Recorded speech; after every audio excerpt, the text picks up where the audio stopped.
dear. All right. Hello, everyone. And is that too loud? I feel like I'm shouting.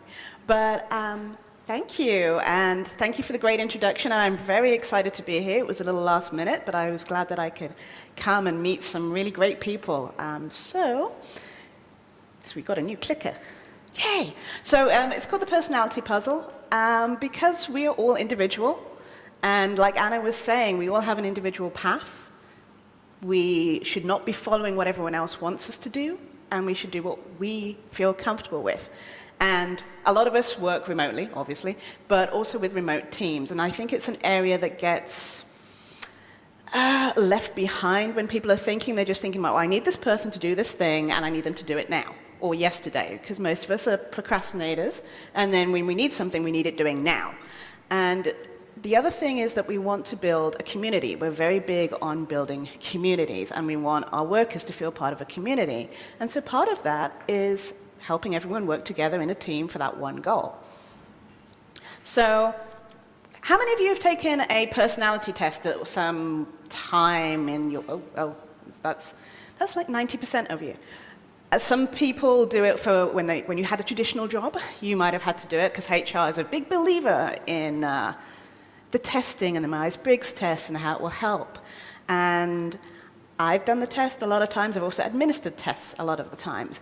Unfortunately, I'm not a big fan of tests, especially for personalities. So this was my test result, and apparently I am a ISTJT, which stands for introvert, sensing, thinking, and judging. And this is how much I care about what it was. I had to write it down to remember it. The introvert part, yeah, okay, that's pretty right. The sensing part, all of us sense things. We all have our senses. So that's very general and generic. Thinking, I would like to say that 90% of us think in some way, shape, or form. And judging, we all judge. Whether we want to admit it or not, we all judge. I judge. So for me, this wasn't really something that enlightened me. And a lot of people take personality tests and go, oh yeah, that totally describes me. And they then put themselves in a box. Because they're like, well, this test says that I am this, so therefore I must be this, and I will stay in this little box, and that will define me. And it shouldn't define you. It should help you kind of figure stuff out, but it shouldn't define you and make you what you are. You're on a journey, and it takes time, and things happen, and things change. So this is something that I don't really subscribe to. The other thing this apparently says about me is that I like a steady job. They say that the ideal job should be steady, and maybe an accountant, or something of that nature. I have not had a steady job. I think when I last counted, I've done about 11 different jobs or careers. They've all been in the same sort of area, and some have been very, very different. But I've done everything from working in a casino to being a HR manager. They're all very, very different. Working nights, working days, working shifts. So if I really subscribed to this and believed everything it told me, I would feel that I was doing something wrong, which isn't the case. I'm happy with what I do. So some myths, I guess. Part of this is, yes, the personality test, don't believe in it. Other myths and things that we are made to believe. So one of the things that's on my shit list is the Cambridge Dictionary. I'm in a little spat with them right now, and this is what they say about introverts. Someone who is shy and quiet and unable to make friends easily.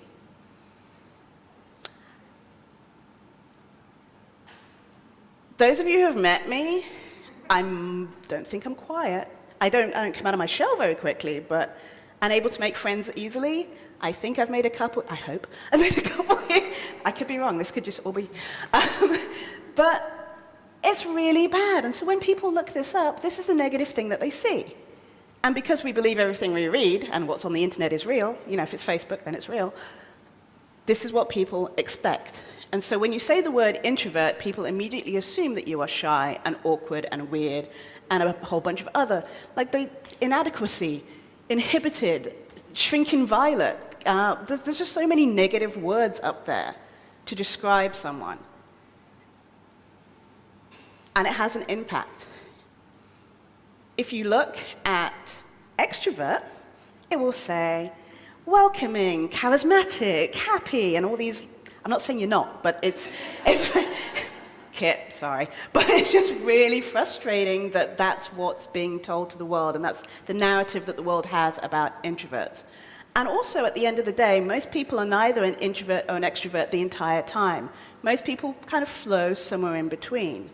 And also what I realized, and I didn't include it on my slides, and I'm sorry, is that some people have a misconception, or there's various theories out there about what an introvert is and what an extrovert is. And so for me, what an introvert is where you get your energy from, how you recharge. Do you recharge by being alone, doing something creative in your own space, in your own time? Or do you recharge by coming to something like this and speaking to lots of people all the time, and you feel very alone if you're not with somebody? Those, to me, are the differences, but most people are somewhere in the middle. Most people are an ambivert, or they like to say like extroverted introvert or introverted extrovert or whatever it might be. Because depending on who we're with will depend on how we react. So we're never in like one place all the time. I'm not always an introvert. I'm not always an extrovert. I'm just somewhere in the middle.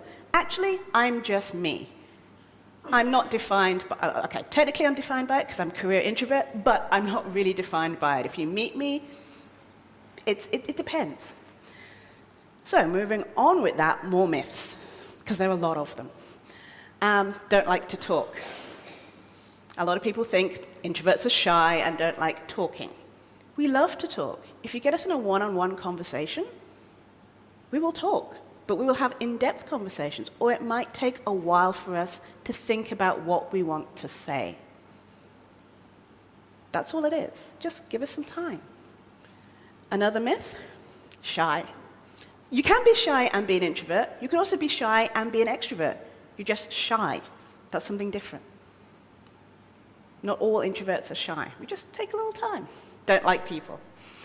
I personally don't like people, so this one actually is true for me. But we do like people, we just don't like lots of people all the time. We find it very draining and almost sensory overload. There's some people who are highly sensitive, and it's it's overload with everything, the lights, the sound, people talking over you, interrupting you, you can't get your words out. It's just too much. So it's not like we don't like people, we just don't like a bunch of people. And just like anyone, there's people you just don't like. Always like being alone. People, when Anna was talking, everyone was saying, some people said they were lonely. Doesn't mean, it's not about being lonely and not having people around. We like being alone, but just like everyone, you like time alone, and you like time with people. It's not just about being an introvert or an extrovert, it's just being a person. And aloof nerds. There are some of us who might be aloof nerds. I'm not looking at anyone specific. But we're not all nerds. A lot of us might be. And aloof, people think we are aloof because it takes time to get to know us. It doesn't make us aloof. It just means we care about you if we actually want to make friends with you. If we make the effort and engage with you, it means a lot more than you think. And introverts can become extroverts. Come out of your shell. Oh, just come out one more time, it will be fine. No, I'm just me. You don't try and change me. I'm happy with me. And that's something I think people forget in this day and age when they're seeing all the Instagram photos of the perfect shot. And, oh, you must do this and you must do that to have people follow you and like you. I was talking to someone the other day about podcasts, and they said there's a lot of happy, fluffy podcasts out there and not enough straight shooting, like this is real life podcasts. And it is because people like to hear fluffy and nice, because it makes them think there's something better in the world and the world's okay. And it's not necessarily the case. Don't try to change somebody. Don't try and make them become an extrovert. They might do. And one of the problems that has happened has been, especially parents with children, they will put them on lots of play dates and say, you need to go out and make friends and do this and do that. And you'll find when people are older, they kind of resent that, or they've changed their personality totally to fit in with what their parents wanted them to be. More myths. I know there was a lot of myths. Okay. I'm done with the myths for a minute. I want to talk about freelancing. So, why are introverts freelancers, or work for ourselves, or whatever other word you want to use? I'm using the word freelancer. And it's the same reasons. Let's have a look. No office politics. Hate office politics. Hate having to be nice to someone when I don't really want to. Control of your workspace. Work when you want, where you want. Have a quiet space. Have a place with music. Go to a co-working space. You have those options. It's just about delivering the work. It's not about me being nice to someone. It's not about me going out for drinks with someone. It's about me doing what I'm good at or not and getting paid for it. Control of your downtime, which we're really bad at because we don't have downtime. It's not really a thing. We're always working. But technically, you want to do it because I want control of my time and getting to pick who you work with, which is something that grows over time in your journey, that you get to pick who you work with more and more the further you are along in your journey as a digital nomad. The one thing about all of these things, I bet most people would say that this is one of the reasons why they're digital nomads. It's not about because introverts want to be freelancers, it's because everyone wants to be freelancers. It's the same, doesn't matter if you're an introvert or an extrovert or whatever it might be, these are your reasons. So what I'd like to move on to as far as freelancing and working together and teams is introverts, how to be heard. Because one of the things that I've heard a lot from my clients is, I'm in a meeting and I don't feel like I'm being listened to. I have ideas, but no one pays attention to me. And so I'd like to talk a little bit about how introverts can be heard in any workplace setting. It doesn't matter if you are location independent, work remotely, or a digital nomad, just how to be heard. A lot of companies do meetings. Meetings are big. Some are useful and some are useless. But in a meeting, if you know there's going to be a meeting, see if you can get the agenda in advance. If you get the agenda in advance, you know what's going to be talked about. And so you can think in advance and have ideas about what you might want to say and how you want to pitch it. And if someone doesn't want to put the thing in advance, offer to do it for them. Say, oh, I'll take notes and I'll make sure that everything's written in advance for you and send it round. And this doesn't just work for introverts, this works in general for business. It saves time because half of meetings are all about sitting there and discussing the fact that you're having a meeting. It's not really useful. So if you know in advance what you're going into the meeting for, this just cuts down on a bunch of time. Another problem that introverts have is actually telling people what they need. So if you have a manager, talk to them and say, you know what? In meetings, don't put me on the spot. If you give me advance notice, or I'll come back to you like 30 minutes after the meeting and tell you my thoughts about it. It's about communication. Communicate what you need. You know better than anyone what you need, so communicate that. And hopefully your manager will listen to you. If not, there's other things. But that's one of the things that's really important, as well as managing up. Manage your manager or manage your client.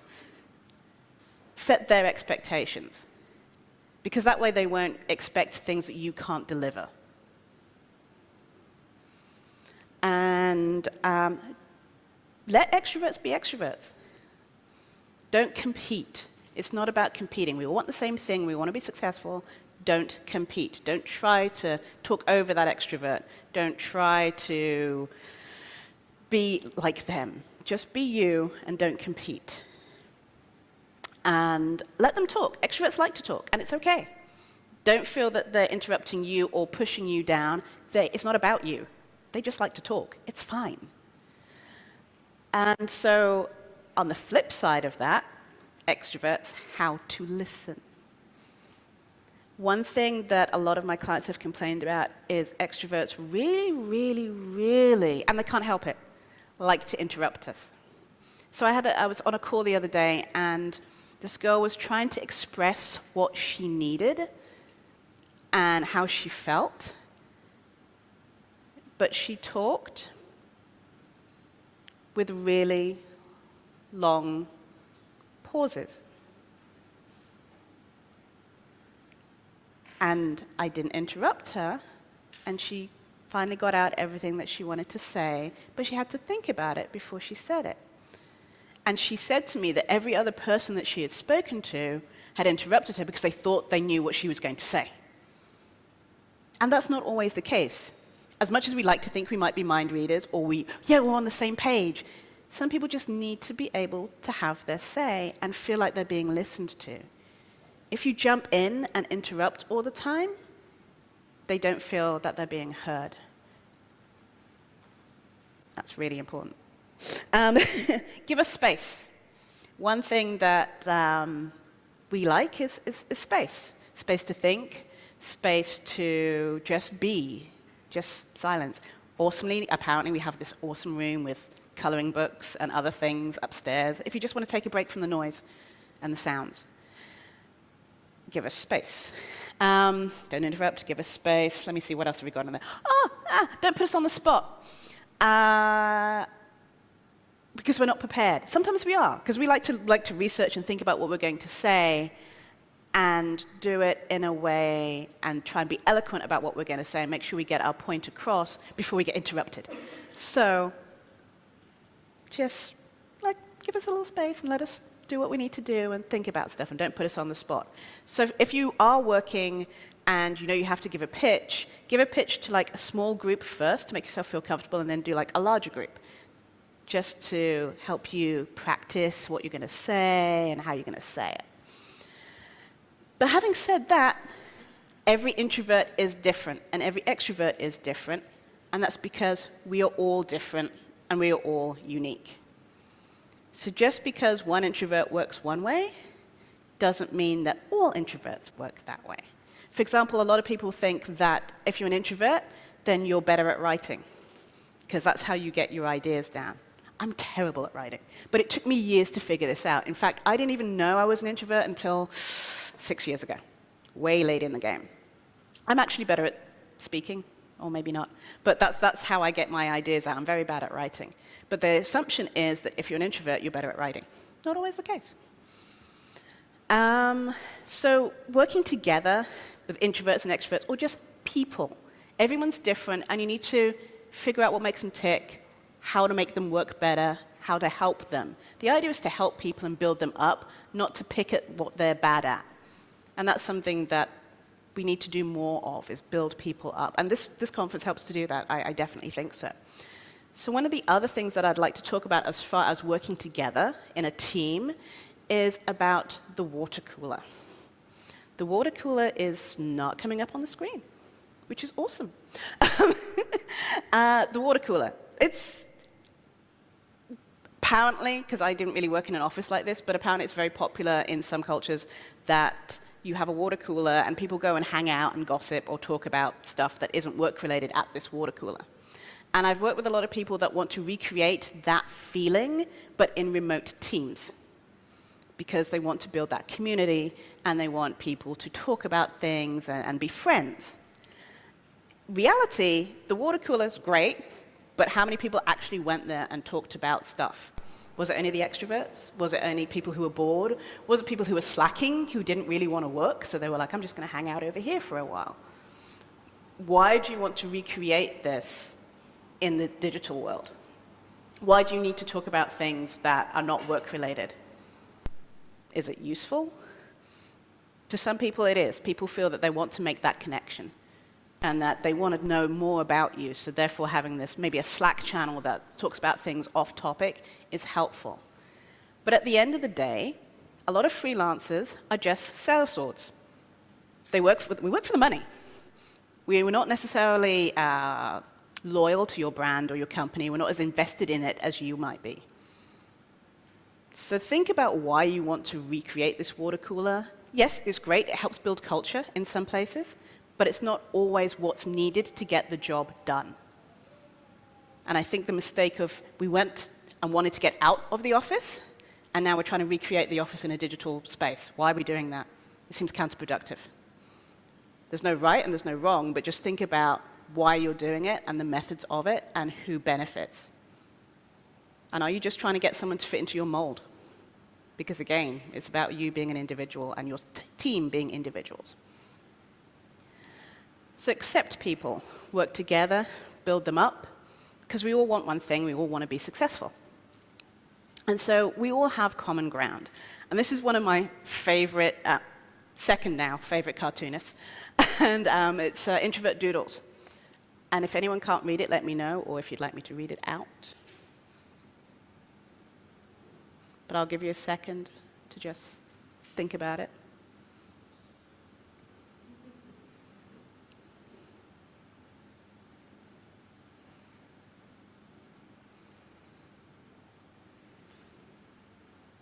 And for me, it makes sense.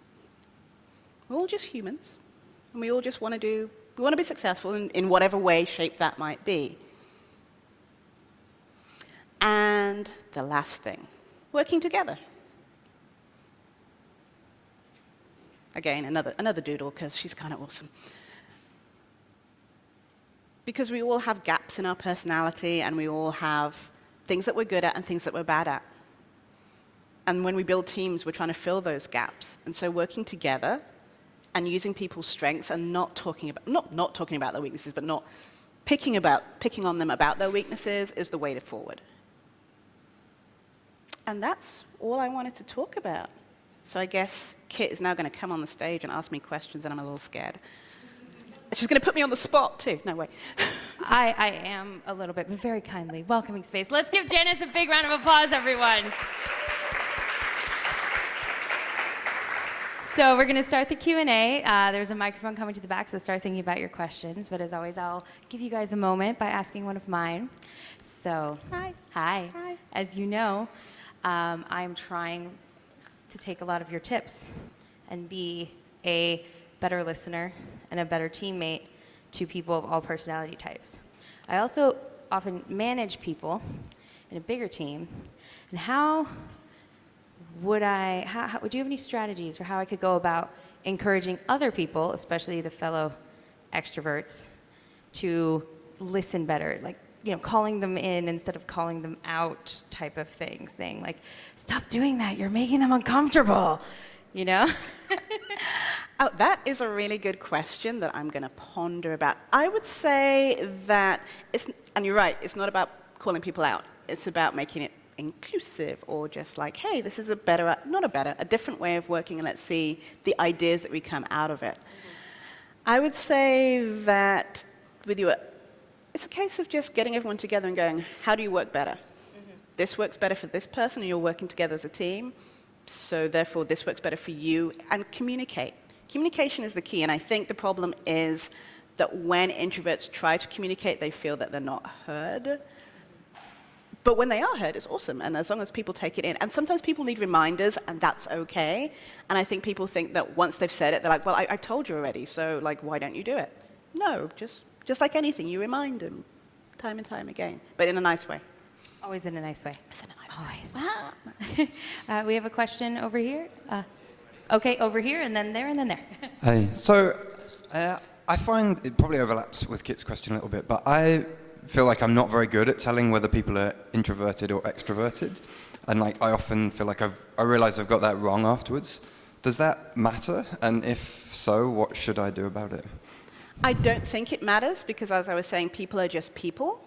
But what you should do about it is maybe ask them, say, do you feel that you're more introverted or extroverted? I think last year Kit had a question about how do you recharge, or how do you spend your time to recharge? Ask. It can't hurt. Thank you. Yeah, that was actually Janice before she came. She said, do you have stats on how many people here are introverts and extroverts? I was like, yes. And then I realized we took that off the attendee census this year. So I gave her last year's stats. But if you come next year, you're all going to be asked about your preferences for introverts or extroverts. Michelle? Oh. Hi, Janice. That was a great talk. I wanted to get your take on something that happened to me this week, actually. So I hire a lot of freelancers. I've probably hired about 80, and right now I have about 30 working with me. And some of them, I know every single day what they eat for breakfast, what they said to their dog this morning, how often at times it goes out to the toilet in the day. I mean, I know everything about them, and that's their choice. I'm very open. And there are some that I know absolutely nothing about. It's like they choose to intentionally just come in, do their work, and go home. And this week, we found out that one of these sort of introverts, I'm a little bit introverted myself as well, actually just by chance, had their entire house destroyed, demolished by a hurricane. All they have left is the clothes on their back. And they just happened to say this in passing on a comment in our Active CoLab project space. And I felt terrible because I felt like, oh my God, how did I not know that this, freelancer of mine was going through this? Is there anything that I could do differently? I respect that some people just are introverted and they don't want to talk, but I just felt like, oh my God, you're going through this, and I had no idea, and what could I have done differently? I think the difference there is not that the person was introverted, they're just very private. And so they're also overthinking it, and they're like, I need to work, and I don't need to tell them this because they'll think I'm distracted and not able to deliver my work. So from their point of view, they might be either private or just not want to bother you with the details or think they're being a burden. There's as many ways of how people might perceive it, and it's hard to be in somebody's head. So it might not necessarily be about the introversion, it might just be about the privacy. And how you could have done something different, you don't know. You just don't know what people are willing to share and what they're not willing to share, but always make a space available.